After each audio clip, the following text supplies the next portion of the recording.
Fala aí pessoal, tudo bem com vocês? Estamos aqui para mais uma gravação aí do nosso canal, mais um vídeo aí para a glória de Deus, em que nós buscamos o conhecimento de Deus, o aperfeiçoamento e buscamos uma direção em Deus para as nossas vidas através da sua palavra. Hoje eu queria falar com vocês aquela que provavelmente não, com certeza, é a pergunta mais importante que você vai ouvir na sua vida. Como você sabe se você está salvo? Essa é a coisa mais importante que você tem a se pensar, que você tem a resposta mais importante que você vai ter na sua vida. O que te garante que se você morrer hoje, você vai para a eternidade com Cristo? Ou você vai para a eternidade com o diabo? Aí você vai falar, não, Cristiano, mas eu não quero pensar sobre isso. De fato ninguém quer. Mas a palavra de Deus diz no livro do profeta Samuel, há apenas um passo entre mim e a morte. Aí você vai falar, não, mas eu não quero, é chato pensar isso. Sim, de fato é.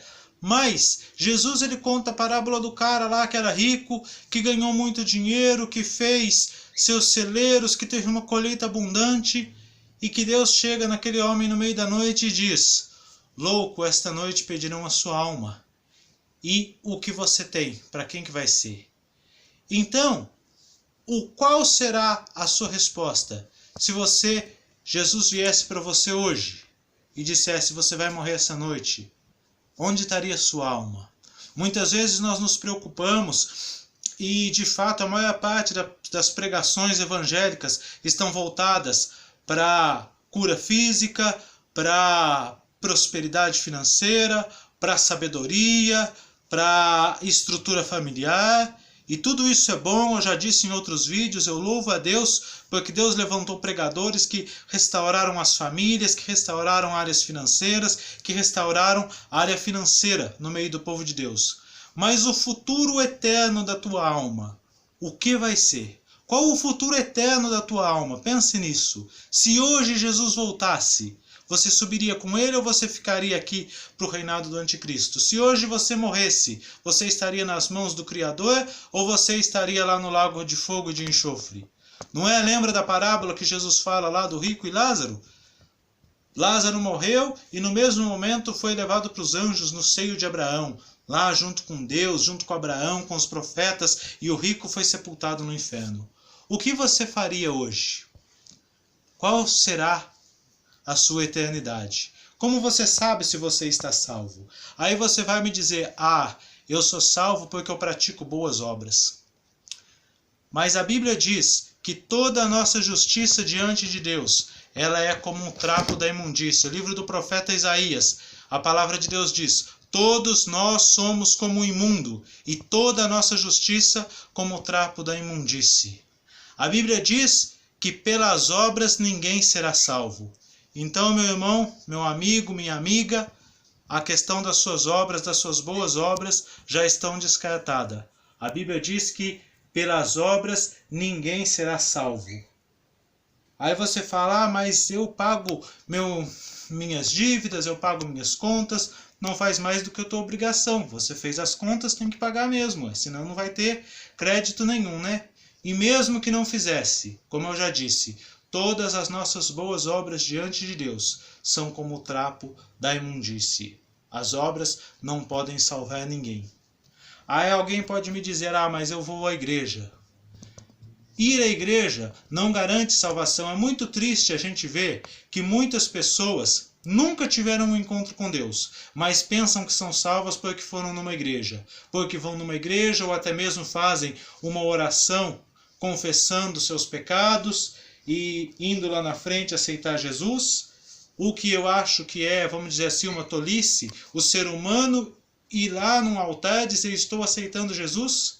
Ninguém aceita Jesus, nós temos aqui que implorar para que Jesus nos aceite, e não eu aceitar ele. Quem sou eu para aceitar o Mestre, o Salvador? Eu só posso me jogar aos seus pés e clamar, Senhor, tenha misericórdia de mim e me aceite. Lembra da oração do fariseu e do publicano que Jesus pregava? Que o fariseu chega, o fariseu era um religioso maravilhoso, estudante da lei, jejuava 2 vezes por dia, Jesus dizia. Olha, Jesus falando dos fariseus diz, jejuo 2 vezes por semana, não 2 vezes por dia, né? Dou dízimo de todas as coisas, enfim. Era um homem maravilhoso, um religioso maravilhoso, e quando está orando, Senhor, eu te agradeço porque eu não sou pecador, eu não sou adúltero, eu dou dízimo de tudo. E o pecador é lá, Senhor, tenha misericórdia de mim porque sou pecador. E Jesus disse que o pecador, o publicano foi justificado, o fariseu não. Aí eu te digo, uma religião não garante nada você frequentar a igreja, porque como eu disse, os fariseus eram religiosos extraordinários. Mas Jesus disse que se a sua justiça não exceder as dos escribas e dos fariseus, jamais entrarão no reino dos céus. Então a religião está descartada. Na verdade, a religião ela ainda é pior, porque a religião ela traz um alívio de consciência. O cidadão começa a frequentar uma igreja, ter uma religião e começa a ter a consciência tranquila. Eu estou em paz com Deus porque eu vou numa igreja. Aí você perguntar se Jesus voltar, eu estou indo na igreja. Mas muitas vezes nunca teve um encontro de fato com Cristo. Nunca teve um encontro real com Jesus. Nunca teve o verdadeiro arrependimento. Mas acha que é salvo. Muitas pessoas estão a caminho do inferno, caminhando a passos largos para o inferno, com toda a sua honestidade, com toda a sua justiça, dentro de igrejas, muitas vezes cantando louvores e indo para o inferno, porque nunca tiveram um encontro real com o Senhor e com a sua palavra, mas apenas se uniram a uma igreja, apenas praticam boas obras. Aí você vai me falar, mas então, Cristiano, como é que eu vou ser salvo? Jesus ele disse, arrependei-vos e crede no Evangelho.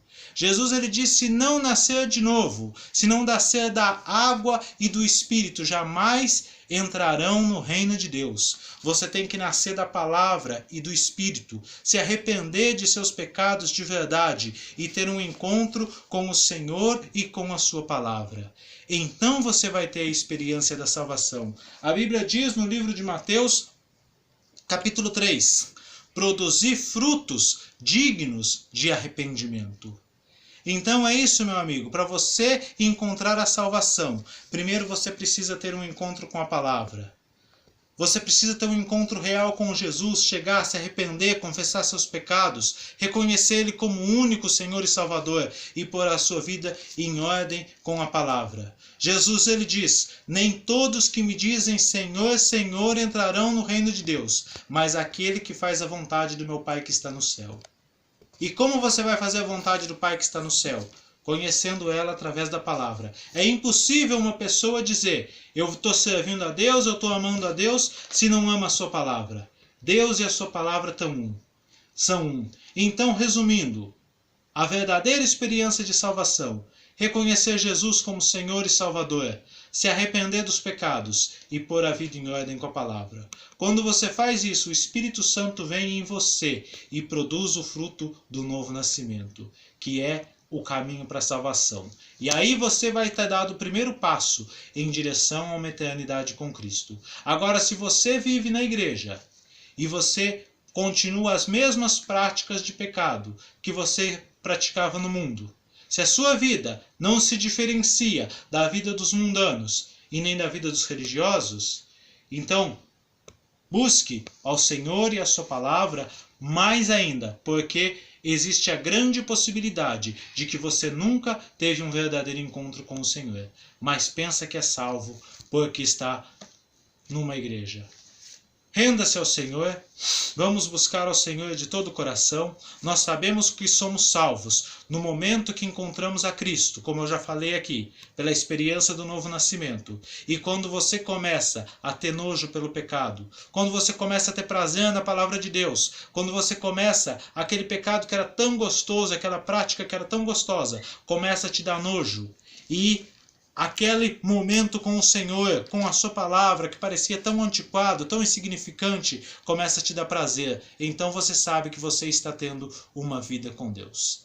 Amém? Fica a dica, obrigado pela atenção, Deus os abençoe e até o próximo vídeo.